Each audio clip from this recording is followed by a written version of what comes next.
미국 내에서 주한미군 감축을 주장하는 목소리가 다시 고개를 들고 있습니다. 한 민간 싱크탱크는 주한미군 병력을 1만 명 수준까지 줄이고 전투부대 대부분을 철수하자는 주장을 내놨습니다. 전국적으로 무더위가 기승을 부리는 가운데 육군 특전사 귀성부대가 충남 태안 안면도 일대에서 정례 해상 침투 훈련을 실시했습니다. 훈련을 통해 특전대원들은 해상 은밀 침투와 침투 장비 운용 능력 검증을 통한 특수작전 수행 능력을 극대화했습니다. 한미일 합참의장회의가 오늘 용산 합동참모본부 청사에서 열렸습니다. 한미일 합참의장회의가 미국과 일본에 이어 우리나라에서 열린 건 처음으로 3국은 안보 위협이 증가할수록 안보 협력을 더 강화해야 한다는 데 뜻을 모았습니다. 시청자 여러분 그리고 국군 장병 여러분 안녕하십니까? 7월 11일 KFN 뉴스 시작합니다. 첫 소식입니다. 미국 내에서 주한미군 감축을 주장하는 목소리가 다시 고개를 들고 있습니다. 한 민간 싱크탱크는 주한미군 병력을 1만 명 수준까지 줄이고 전투부대 대부분을 철수하자는 주장을 내놨습니다. 이태검 기자입니다.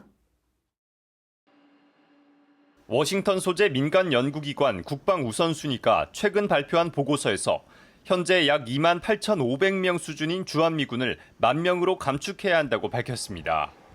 보고서는 특히 미군 기지 방어와 관련 없는 지상 전투병력 대부분과 통신, 정보, 지원 부대를 줄이고 주한미군의 핵심 전력인 제2보병사단 역시 대부분 철수하자고 권고했습니다. 그 이유로는 한국 내 미군 기지를 미국이 원하는 방식으로 활용할 수 없다는 점과 한국이 북한보다 재래식 전력에서 우위를 보이고 있다는 점을 들었습니다.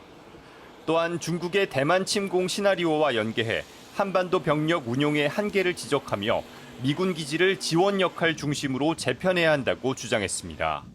한편 이 보고서는 피트 헤그세스 국방장관의 수석 고문을 지낸 댄 콜드웰과 기관 소속의 제니퍼 캐버노 선임 연구원이 공동으로 작성했습니다.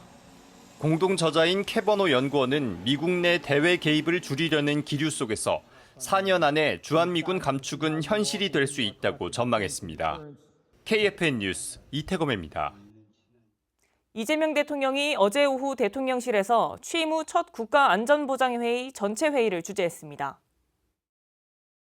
회의에서는 하반기에 예상되는 주요 안보 현안을 확인하고 이에 대한 대응 방안이 논의됐습니다.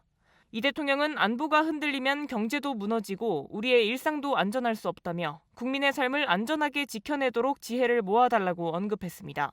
대통령실 관계자는 안보 현안들과 관련해 국익이 가장 최우선으로 되는 방향 안에서 다양한 논의가 이뤄졌다고 밝혔습니다. 이와 함께 현재 끊어져 있는 남북 사이의 연결망과 대화망을 어떤 방식으로 복구할 수 있는지를 비롯한 대북관계 개선 방안에 대해서도 논의가 이뤄졌습니다. 폭염 경보가 내려졌지만 특전대원의 뜨거운 열정이 담긴 훈련은 막을 수 없었습니다. 육군 특수전사령부 귀성부대가 거친 파도를 뚫고 해상 침투 훈련을 진행했습니다. 현장에 차성효 기자가 다녀왔습니다.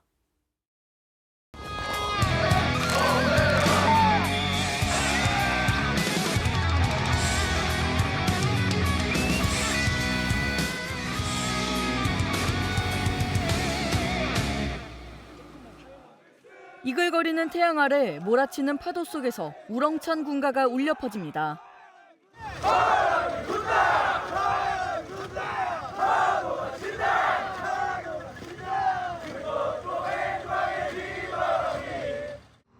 육군 특수전사령부 귀성부대가 태안 안면도 일대에서 올해 첫 해상 침투 훈련을 실시했습니다. 이번 훈련은 실자산을 활용한 해상 은밀 침투 능력을 강화하고 침투 장비 운용 능력을 검증하는 데 중점을 두고 진행됐습니다. 귀성부대 대원들은 본격적인 침투 훈련에 앞서 PT 체조와 해안 뛴걸음으로 기초 체력을 단련했으며 팀별 호흡을 맞추기 위한 전투 수영을 진행했습니다. 어떠한 악조건 속에서도 임무를 완수할 수 있다는 자신감을 키웠습니다. 앞으로도 전평시 해상 임무 수행 능력을 향상시키기 위해 최선을 다하겠습니다. 무서운 속도로 바닷물이 차오른 해상훈련장에서 시작된 본격적인 해상 침투 훈련. 다양한 침투 자산을 활용한 해상 침투 능력 향상을 위해 130톤급 민간 선박을 활용한 이함 훈련이 진행됐습니다. 이것은 실제 전시에 사용되는 모체 선박입니다. 대원들은 모체 선박에서 보트와 함께 신속히 이탈해 목표 지점으로의 침투 준비를 하고 있습니다.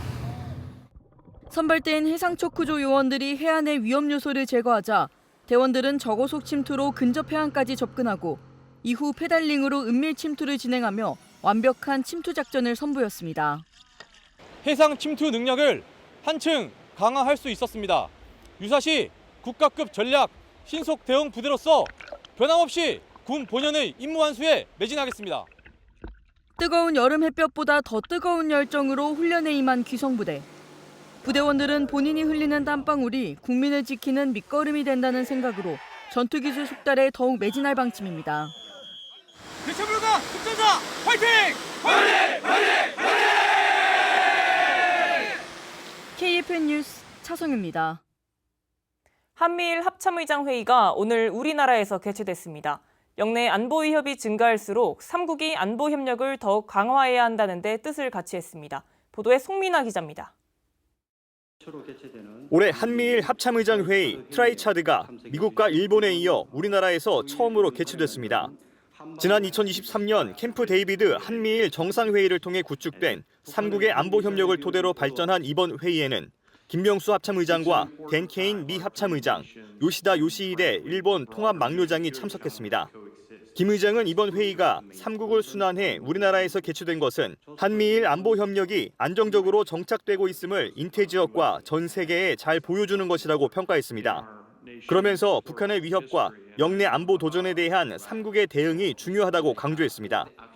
북한의 핵미사일 위협이 고도화되고 영내 안보 도전 위협이 상존하는 상황에서 한미일 3국 안보 협력의 추동력을 유지하고 지속 발전시키는 것은 매우 중요합니다. 댄 케인 미 합참의장은 우리 각국의 역사에서 매우 중대한 국면에 접어들고 있다며 이제는 북한 위협에만 국한하지 않고 진정한 책임 분담을 향해 함께 미래의 길을 밝혀나가야 한다고 말했습니다. 한미일 합참의장 회의에 앞서 10일에는 한미, 한일, 미일 양자회담이 개최됐습니다.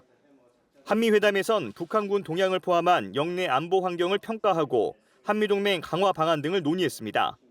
또 러브 군사협력과 중국의 해상 진출 확대 등에 따른 영내 불안정성 증가에 대한 논의도 이루어진 것으로 전해졌습니다. 한일 회담에선 북한군 동향에 대한 평가가 공유됐고 양국 안보 협력 방안에 대한 논의도 이루어졌습니다. KFN 뉴스 송민아입니다. 내가 앞장서서 돌격할 테니 나를 따르라. 그리고 내가 물러서면 나를 쏴라. 이 말과 함께 75년 전 낙동강 최후의 방어선을 지키기 위해 전쟁터로 몸을 던진 고 백선엽 장군. 업적과 나라를 위한 헌신을 기리는 추모식이 다부동 전적기념관에서 거행됐습니다. 김은별 기자가 현장에 다녀왔습니다. 6.25 전쟁 영웅 고 백선엽 장군 5주기 추모식이 경북 칠곡군 다부동 전적기념관에서 열렸습니다. 유가족을 포함한 행사 참석자들은 다부동 구국용사 충원비에서 헌화 분향하고 백 장군을 포함한 호국 영령의 넋을 기렸습니다. 백선엽 장군은 낙동강 전투와 38선 돌파 작전 등 6.25 전쟁 당시 결정적 전투를 지휘했던 공로를 인정받아 1953년 대한민국 첫 육군대장을 지냈습니다. 1920년 평안남도 강서군에서 태어나 1946년 군사영어학교를 졸업하고 육군 중위로 임관해 4년 후인 1950년 7월 장군에 오른 신화적 인물입니다. 백선엽 장군은 바로 이 다부동에서 6.25 전쟁 당시 사단장으로서 1사단을 이끌어 북한군 3개 사단을 격파한 후 낙동강 전선을 사수했습니다. 다부동 전투를 승리로 이끌어 인천 상륙 작전과 함께 전쟁의 양상을 수세에서 공세로 전환할 수 있게 한 고 백선엽 장군은 이후 평양 선두 입성, 중공군 공세 저지, 지리산 남부군 토벌 등 수없이 많은 공을 세운 전쟁 영웅이었습니다. 위기 속에서도 결코 물러서지 않으셨던 그분의 숭고한 희생과 투철한 군인 정신을 가슴 깊이 새기고 다시는 전쟁의 참화를 겪지 않도록 강군을 육성하는 것이 순국선열의 헌신에 보답하는 길이라 다짐합니다. 추모 공연에서는 육군 2작전 사령부 군악대가 중창곡으로 추모의 메시지를 전했으며 참석자들은 백장군이 생전에 가장 좋아했던 군가 전우야 잘 자라를 제창했습니다. 대한민국의 자유와 평화를 지켜낸 고 백선엽 장군의 추모식은 백장군의 희생과 헌신을 가슴에 되새기는 시간이었습니다. KFN 뉴스 김은별입니다. 우크라이나에 대한 러시아의 공습 속에 지난달 우크라이나 민간인 사상자 수가 3년여 만에 가장 컸던 것으로 파악됐습니다. 젤렌스키 우크라이나 대통령이 대러시아 제재를 촉구한 가운데 영국과 프랑스는 휴전 이후 실행하는 전후 안전보장군 계획을 공개했습니다. 보도에 박인배 기자입니다. 프랑스 AFP 통신은 유엔 우크라이나 인권감시단이 지난달 우크라이나에서 민간인 232명이 숨지고 1,343명이 다친 것으로 집계했다고 보도했습니다. 2022년 4월 이후 가장 많은 규모로 다니엘 벨 단장은 우크라이나 전역에서 민간인들이 지난 3년 동안 못 봤던 수준으로 고통받고 있다고 지적했습니다. 유엔은 이번 전쟁에서 민간인 누적 사망자 수를 13,500여 명으로 파악하고 있습니다. 사실 확인이 불가능하거나 접근이 불가한 러시아 점령 지역 사례를 포함하면 실제 피해 규모는 더 클 것으로 보고 있습니다. 젤렌스키 우크라이나 대통령은 러시아에 대한 제재를 강조하면서 파트너들에게 무기와 기술 투자를 촉구했습니다. 이런 가운데 영국과 프랑스는 현지 시간 10일 우크라이나 전후 안보를 위한 의지의 연합 회의를 갖고 안전보장군 추진 계획을 공개했습니다. 키이어 스타머 영국 총리는 새로운 본부를 프랑스 파리에 개설하고 우크라이나 수도 키이우에는 조정지부를 설치한다고 밝혔습니다. 안전보장군은 우크라이나 지상군의 재건을 지원할 병참, 무기훈련 전문가를 제공하고 우크라이나 공군과 함께 영공을 방위하며 흑해 태스크포스를 보강해 우크라이나 항구를 오가는 모든 선박의 해상 접근을 지원합니다. KFN 뉴스 박인배입니다. 우리 군 유일의 지상기동군단인 7기동군단이 우크라이나 전쟁 전훈 분석에 나섰습니다. 이를 통해 우리 기갑 기계화 전력은 생존하고 적은 경멸할 수 있는 발전 방향을 모색했습니다. 안재영 기자의 보도입니다. 우크라이나 전쟁 초기 우크라이나와 러시아는 대규모 기갑과 기계화 부대를 운용했습니다. 그 과정에서 러시아군은 시베르스키 도네츠 전투에서 큰 피해를 입었고 우크라이나 역시 대반격 과정에서 서방으로부터 지원받은 기갑, 기계화 전력 상당수를 잃었지만 여전히 기갑 기계화 전력은 전선을 돌파한 중요한 자산으로 평가받고 있습니다. 육군 7기동 군단이 이 같은 전훈을 분석하며 부대의 현존 전력 극대화와 미래 전투 발전 방향을 논의했습니다. 이와 함께 국방부와 합동참모본부 그리고 육군 정책 담당자와 연구기관, 교육부대가 참여해 폭넓은 의견을 나눴습니다. 카이스트 을지연구소는 최근 전장에서의 기갑, 기계화 부대 전투 사례 분석을 통한 구체적인 전투 수행 방법 발표를 시작으로 드론 운용과 대드론 방어 발전 방향에 대한 주제를 발표했습니다. 또한 전장에서 기갑 기계화 부대가 최단 시간 내 최소 희생으로 작전을 종결하는 작전 수행 방안도 논의했습니다. 특히 북한이 러시아에 전투 병력을 파병한 만큼 전쟁의 위협과 이에 대한 대응을 현실적으로 직시했습니다. 우리는 지금 그 먼 나라의 전쟁을 바라보는 입장이 아니고 우리가 대적해야 될 적이 지금 이렇게 심각하게 준비를 하고 있다는 하는 사실을 직시를 해야 될 것 같습니다. 부대는 이번 세미나를 통해 미래 전장에 대응하는 방안을 이끌어낼 수 있었다며 이를 바탕으로 주요 과제 추가 검토와 검증을 이어나간다는 방침입니다. KFN 뉴스 안지연입니다. 서울 코엑스에서 무인 이동체 산업의 현재와 미래를 아우르는 엑스포가 개막했습니다. 갈수록 고도화되는 드론의 위협에 어떻게 대응할 것인지 민관군 산하견이 머리를 맞댄 세미나도 열렸습니다. 이태검 기자입니다. 2025 무인이동체 산업엑스포가 지난 9일 막을 올렸습니다. 산업통상자원부와 과학기술정보통신부, 국방부 등 6개 부처가 공동 주최하고 10개 기관이 주관하는 이번 행사는 드론과 도심항공교통 등을 아우르는 무인이동체 종합엑스포입니다. 이번 엑스포에서는 무인이동체와 관련된 다양한 세미나도 개최됐습니다. 특히 소부대 군사혁신을 선도하는 사단법인 창끝 전투학회는 미래전에 대비한 대드론 세미나를 열었습니다. 창끝 전투학회가 개최한 이번 세미나에는 대드론 관련 민관군 산하견 전문가 250여 명이 참석했습니다. 급속도로 발전하는 드론 기술에 발맞춰 대드론 체계를 구축해야 한다는 공감대를 형성하는 시간이었습니다. 지금 북한에서 이제 드론 전략화가 심상치 않거든요. 얼마 전에 보도를 보게 되면 샤헤드 136 같은 경우에는 기술 이전이 됐다는 어떤 보도가 나왔고요. 그렇기 때문에 우리도 국가적 차원에서 대드론 체계를 시급하게 빨리 민간군 산하견이 협력을 통해서 구축해야 된다. 이번 세미나에서는 우크라이나 전쟁을 통한 드론 공격 양상부터 재밍으로 무력화되지 않는 광섬유 드론과 사물인식 드론 등에 대한 발표와 토의가 이뤄졌습니다. 특히 전파로 드론을 무력화시키는 기존의 재밍에서 나아가 소리를 통한 드론 탐지와 드론 해킹 등의 기술을 발전시켜야 한다는 의견이 나왔습니다. 한편 우리 군의 전투 발전에 대한 연구를 지속해오고 있는 창끝 전투학회는 다음 달 초 AI와 양자 기술을 우리 군에 적용하기 위한 콜로키움을 열 계획이라고 밝혔습니다. KFN 뉴스 이태검입니다. 해병대 2사단 포병여단이 장병들의 사기 진작과 건전한 병영 문화 조성을 위한 청룡해병 문화 대축제를 개최했습니다. 김은진 기자입니다. 지난 9일 해병대 2사단 포병여단 부대강당에서 진행된 이번 행사는 전반기 동안 전방 경계작전부대의 완벽한 화력 지원 태세를 유지한 포병부대 장병들의 피로도 해소와 활기찬 병영문화 조성을 위해 마련됐습니다. 문화축제는 웅변대회와 장기자랑, 보디빌딩 대회까지 다채로운 프로그램으로 이루어져 참가 장병들의 뜨거운 호응을 얻었습니다. 장병들이 그동안 숨겨왔던 끼와 재능을 아낌없이 발산하며 이곳 축제 현장은 뜨거운 열기와 환호성으로 가득 찼습니다.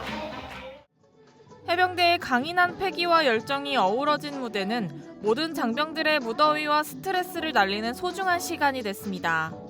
안녕하십니까. 저희는 다른장 사격대 탄도 민한단이에요. 처음에 별 기대 없이 이렇게 댄스를 준비하게 되었는데 이렇게 막상 추고 나니까 선우임 간에 좋은 추억도 생기고 또 준비한 만큼 좋은 결과도 나온 것 같아서 만족스럽습니다. 제가 이번 축제를 위해서 휴가까지 미뤘는데요. 장병들이 기쁘고 호응해줘서 너무 신납니다. 장병들은 웅변대회와 연극 공연을 통해 자신의 생각과 가치관을 당당하게 발표하며 많은 해병들의 공감과 감동을 이끌어내기도 했습니다. 많은 사람들 앞에서 제 이야기를 전하려고 하니 긴장이 되기도 했지만 제 마음이 진심을 닿기를 바라며 남은 군생활 동안 최선을 다하겠습니다. 해병대 2사단은 이번 행사를 통해 재충전의 시간을 갖고 후반기에도 공고하고 빈틈없는 화력 대비 태세를 유지할 계획입니다. KFN 뉴스 김우진입니다. 이어서 한 주간의 안보 이슈를 정리하고 또 다른 시각으로 바라보는 주간 논평 시간입니다. 이번 시간은 방위산업의 날 주간을 맞아 K방산의 좌표를 다시 찍은 수출과 자주국방에 대한 논평입니다.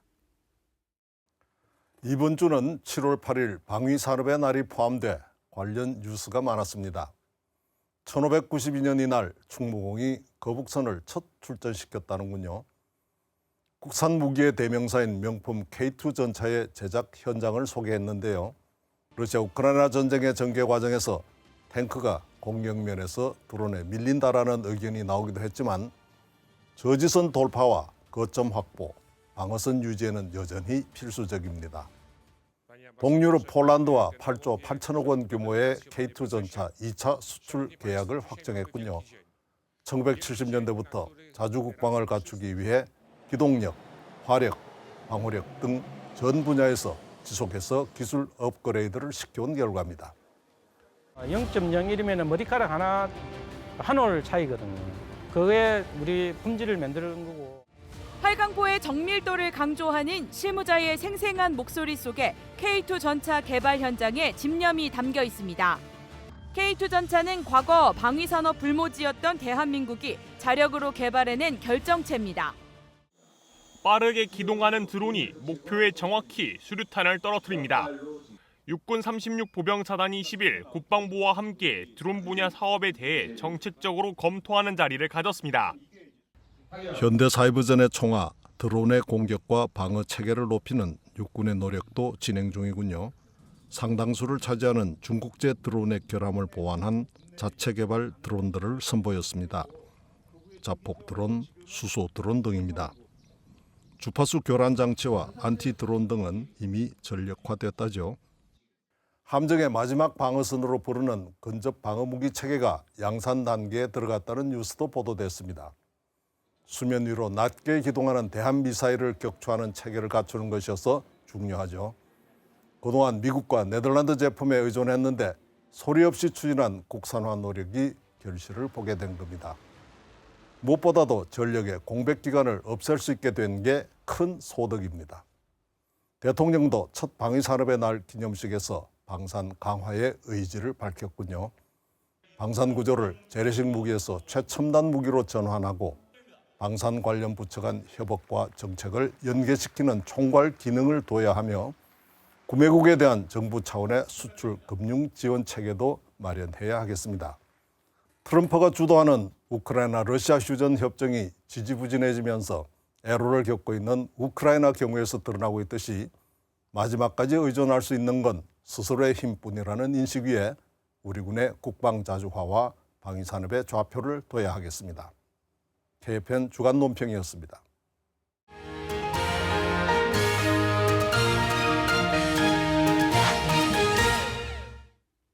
수십 년의 기술 축적과 산업화를 통해 연일 방산 수출에 새로운 신화를 써가고 있는 K방산은 지금도 세계 4대 방산 강국으로 도약하기 위해 노력하고 있습니다. 50여 년 전 첫 방산 수출을 시작으로 지금에 이르기까지 K방산은 어떻게 변화해 왔을까요? 자세한 뉴스바바에서 짧게 전해드립니다.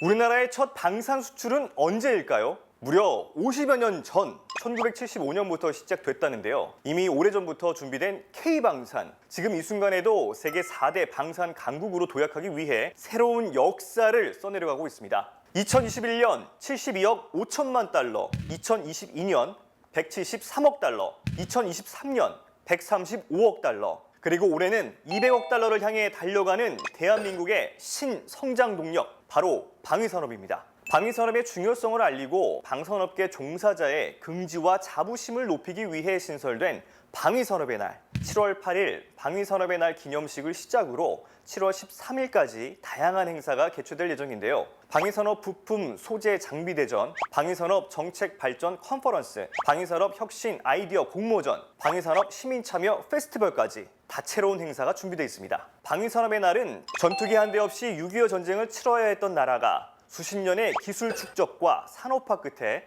전차, 자주포, 전투기, 잠수함, 위성까지 국산 무기를 직접 개발하고 수출하는 방산 강국으로 성장했다는 역사적 여정을 되새기는 날이기도 합니다. 1970년대 우리나라는 자주국방을 국가 과제로 삼고 방위산업을 육성하기 시작했는데요. 이러한 노력은 1975년 필리핀에 소총 탄약을 수출하면서 첫 방산 수출이라는 결실로도 이어졌는데요. 이후 1993년에는 말레이시아의 K200 장갑차와 군안차를, 2011년에는 인도네시아의 KT-1 기본 훈련기를, 튀르키예에는 K9 자주포를 수출하며 K방산의 존재감을 드러냈습니다. 그러던 중 2022년 K방산은 큰 전환점을 맞이하게 됩니다. 우크라이나 전쟁 발발 이후 유럽과 중동의 무기 수요가 폭증하며 글로벌 방산 공급망의 취약성이 드러났고 우리나라는 그 공백을 빠르게 메운 몇 안 되는 나라가 됐습니다. 특히 2022년 폴란드와의 1차 수출 계약은 세계 시장에 K방산의 신뢰성과 생산 능력을 각인시키는 계기가 됐습니다. K2 전차,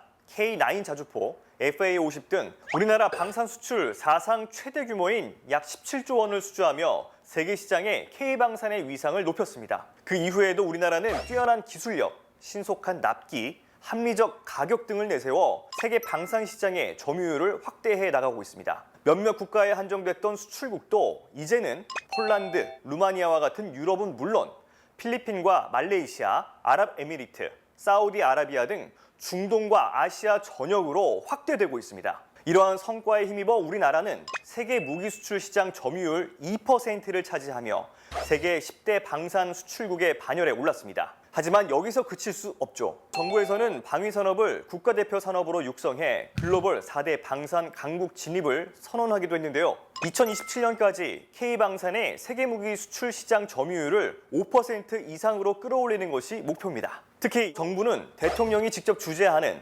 방산수출진흥전략회의를 신설해 정책의 일관성과 추진력을 높이고 방산 전용 금융기금 조성 등 산업 전반의 경쟁력 강화를 위한 지원책도 적극적으로 추진할 계획입니다. 방위산업의 날은 그 긴 여정의 성과를 기념하고 자주국방을 향한 끊임없는 도전의 출발점이기도 합니다. 오늘의 성과가 내일의 안보와 산업의 중심축이 될 수 있도록 K방산의 도약은 오늘도 계속됩니다. 이어서 오늘의 국방단신 전해드립니다. 방위사업청이 경남 창원 컨벤션센터에서 국방기술진흥연구소와 한국성장금융과 함께 방위산업 혁신기업 투자 설명회를 열었습니다. 설명회는 민간 투자기관과 방산 유망기업이 직접 만나는 기회를 제공하는 자리로 투자기관의 방산 이해도를 높이고 민간 자본의 자율적인 방산 투자를 독려하고 있습니다. 지난 설명회에선 5개 발표 기업이 599억 원 규모의 투자를 유치한 바 있습니다. 방사청은 올해부터 설명회 개최를 연 1회에서 3회 이상으로 확대해 민간 투자 유치 기회를 늘리고 우수기업 보유기업의 방산연계 진출 활성화를 도울 예정입니다. 해군이 서울대 수의과대학과 학군 합동 의료지원팀을 구성해 인천시 옹진군 덕적도 주민과 도서기지 장병들을 대상으로 합동 의료봉사활동을 펼쳤습니다. 해군과 서울대학교 수의과대학은 2015년 장병과 국민의 공중보건 향상을 위한 업무 협약을 체결하고 도서지역 주민들을 대상으로 합동 의료봉사활동을 실시하고 있습니다. 해군은 주민과 도서부대 장병들을 대상으로 환자 진료와 보건교육을 진행했으며 서울대 수의대 의료팀은 반려동물을 대상으로 예방접종과 중성화 수술을 실시했습니다. 공군 20전투 비행단이 2025년 조종사의 날을 기념해 조종사의 자긍심을 고취하고 사명감을 되새기는 시간을 가졌습니다. 조종사의 날은 6.25 전쟁 당시 공군의 첫 출격일인 1950년 7월 3일을 기념하기 위해 2008년 제정됐습니다. 행사에는 20전비 지휘관과 조종사 등 160여 명이 참석했으며 기지 안에 있는 추모기념공원에서 순직 조종사에 대해 예를 갖추고 조종사 신조 결의문을 제창하며 조종사의 역할과 책임을 다짐했습니다.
(7월 11일) 기상정보입니다. 오늘 아침 서울의 최저기온이 24.6도를 기록하면서 열흘 넘게 이어지던 열대야가 잠시 쉬어가고 있습니다. 하지만 한낮에는 폭염경보 속에 36도까지 올라 어제만큼 덥겠습니다. 오늘은 전국 대부분 지역이 대체로 맑은 가운데 오후부터 저녁 사이 전남과 제주 일부 지역에서는 갑작스런 소나기와 뇌우의 가능성이 있겠습니다. 또한 동풍 영향으로 동해안 지역으로는 구름이 많은 날씨가 이어지겠습니다. 내일도 전국적으로 대체로 맑은 가운데 전남, 제주 지역으로 소나기가 예상됩니다. 내일 아침 최저기온은 서울 24도, 원주는 19도가 예상되며 한낮 최고기온은 서울 36도, 원주는 37도가 예상됩니다. 작전 기상입니다. 동부 해안과 산지에서는 해무의 영향으로 항공작전에 일부 제한이 있겠으며 남해상에서는 높은 파고에 의해 해상작전에 영향을 미칠 것으로 예상됩니다. 주간 기상 전망입니다. 주말부터 수요일까지 대체로 맑은 날씨가 이어지겠습니다. 그러나 낮 동안 기온이 크게 오르면서 대기 불안정이 심해져 곳에 따라 소나기가 내리겠습니다. 목요일부터는 북쪽의 저기압 영향을 받으면서 경기와 강원을 중심으로 한 차례 강수가 있을 것으로 예상됩니다. 폭염에 유의하시어 행복한 주말 보내시길 바랍니다. 이상 공군 기상단 제공 기상정보였습니다. 이것으로 KFN 뉴스를 마칩니다. 시청해주신 여러분 고맙습니다.